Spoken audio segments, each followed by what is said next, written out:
Wide receiver. Let's talk about this offer. I think that's probably the player that there's a reason why Oklahoma's doing it, and it's probably not what you think. Yeah, we're going to have to talk about Keelan Marion coming up next here on Locked On Sooners.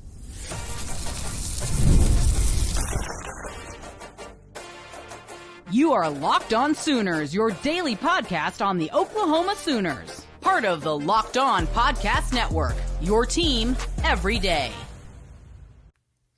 Thanks again for making Locked On Sooners your first listen every single day. Shout out to all the everydayers out there tuning in. Subscribe to the show wherever you get your podcasts. We're part of the Locked On Podcast Network, your team every day. Also, go check out Locked On Thunder with our guy, the phenomenal Rylan Stiles. You're going to have a phenomenal postseason with the Oklahoma City Thunder. Got the 51-point win over the Grizz to open their first round series.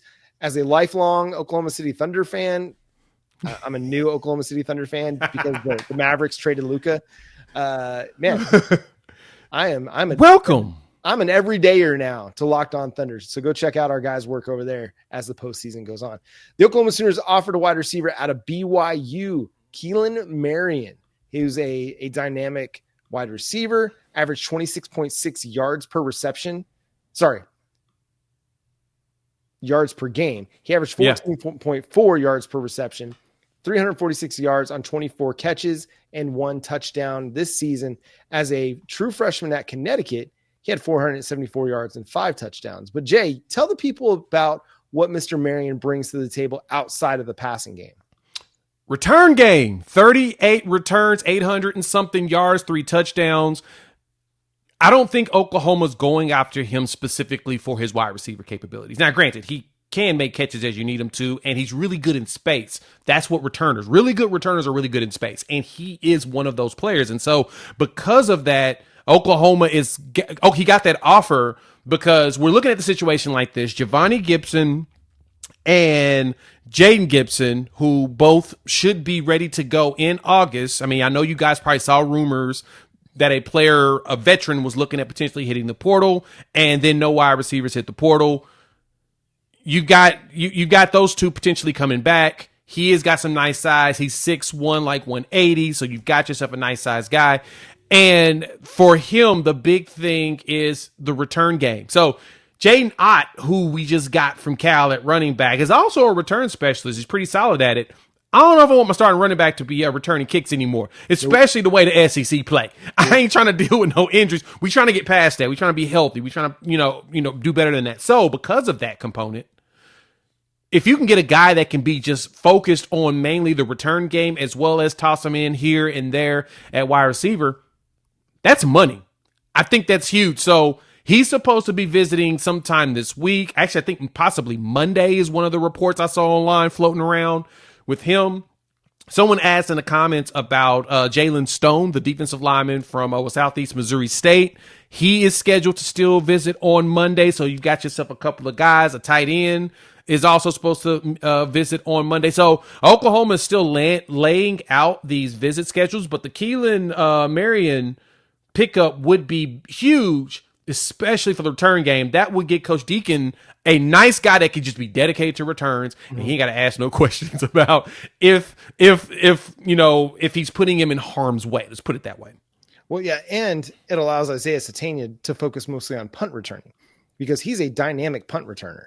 And if you can have one guy that's your kick returner and Keelan Marion, and you've got Sategna who can be your punt returner, and let both of those guys still play wide receiver, it gives you options. It gives you a little bit of insurance too, that you're not relying on just one guy to be your return guy. And I listen, special teams matters. Oklahoma's let special teams kind of be okay and maybe below average for far too long that we've got to find a significant difference maker at wide receiver or at returner. And this is an opportunity to get some wide receiver depth, a guy that's got some collegiate production, and get a guy who's made some big returns as well. So I think it's good. And listen, this is a big week for Oklahoma on Jaylen Stone. Like, still bring him in. That dude's got 3 years left of eligibility.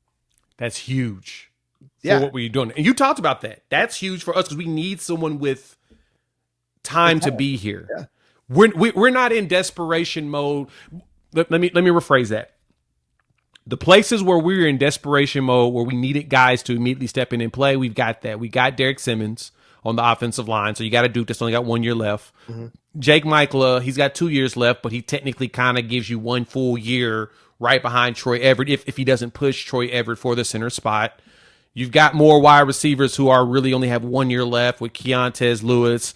I think Giovanni Gibson had 2 years left. So you kind of got guys that were older. And then like Dominic had 2 years left. You got him because you needed some veteran presence. Marvin Jones Jr. has 1 year left of college. So Kendall Daniels has 1 year left of college. So my point is the places you really needed just a player with just a little bit more seasoning compared to the young guys, you filled those. You're filling those. Probably could use one more veteran corner just in case Gentry and Eli and Kendall Doby needs like some more time. But for the most part, you filled most of all your holes. You're pretty solid. Now you could use some additional young pups that you can season up in prep to play over the next couple of years. Yeah, because Dominic Williams, he's gone after this year. Grayson Halton could be gone after this year. I can't remember if he redshirted or if he's just a true junior. And so if he has another big year, then potentially he could be out the door as well. So you need some defensive tackle depth to go along with David Stone, Jaden Jackson, and Trent Wilson, Marcus Strong. Like, that's a good group that you can build around, but you've got to continue to add to that depth. Now, they're going to continue to do that in the 2026 recruiting class, but if you've got a guy with experience like Jaylen Stone has and someone who can already add some of that development and that potential to your unit, I think it helps fast track that a little bit more. So I like the idea of Jaylen Stone, but they've been really smart, I think, with what they've done so far in the spring portal window. And they're going to continue to be aggressive and listen, they've got areas where they can continue to improve where it doesn't necessarily lead to guys bolting because, oh, I've only got 1 year left and they're recruiting over me. No, you've got a young roster at a lot of spots and you're still developing those guys. And you can afford to add talent to make sure that you're secure at those spots like cornerback, tight end, wide receiver, as you go to 2025, because it's a make it break it year. Everybody expects they're going to be good, but if they're not, there could be a lot of turnover. But the coaching staff can't afford to lay back and be like, no, we got guys that we like and we can continue to develop. If they're not ready, they're not ready. And you've got to have guys that are ready to play. Yeah, you do. You need more of those. And the good thing too is kind of as mentioned, Chuck, in the comment section about Jaden Gibson potentially hitting the portal. Doesn't look like that's a case or a situation that's even really going to happen at all. And so even though the portal doesn't close until Friday, even with that in mind, there's a good chance other players around the country will probably end up hitting the portal and you have an opportunity to go find somebody else. There may be other options that could populate over the next 5 days. So we've got a full week of portal conversation of people entering the portal and targets, but commitments, they don't have to commit until, honestly, right before the first day of school in August. So there'll be a lot of players that'll still be floating around doing visits, trying to figure out what their next move is. So don't be surprised on that. And the only other time you will probably see somebody get a job like go into the portal and do visits is like we did with Jake Michaela, because the Stanford coach got fired. When Andrew, Captain Andrew Luck decided that he needed to go ahead and just cut bait. Because of that, they were available to go before the portal entered, and that's how we were able to get our hands and have that conversation. So keep that in mind as well.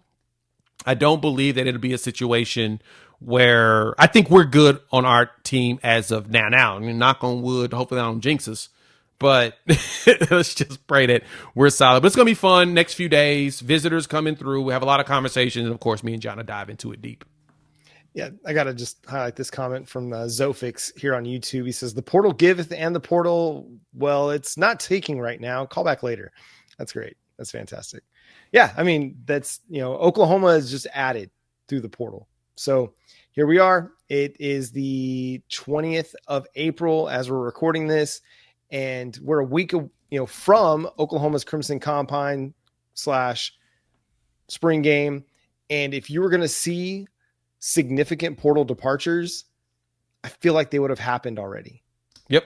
knock on wood, because I said this just had one before, Friday, and David Stone into the portal. So thankfully he saved me a little bit from looking like an idiot for jinxing this team. So yeah, man, this is fun. This is fascinating. I think Oklahoma's going to be able to make some significant additions here in the next week that help them.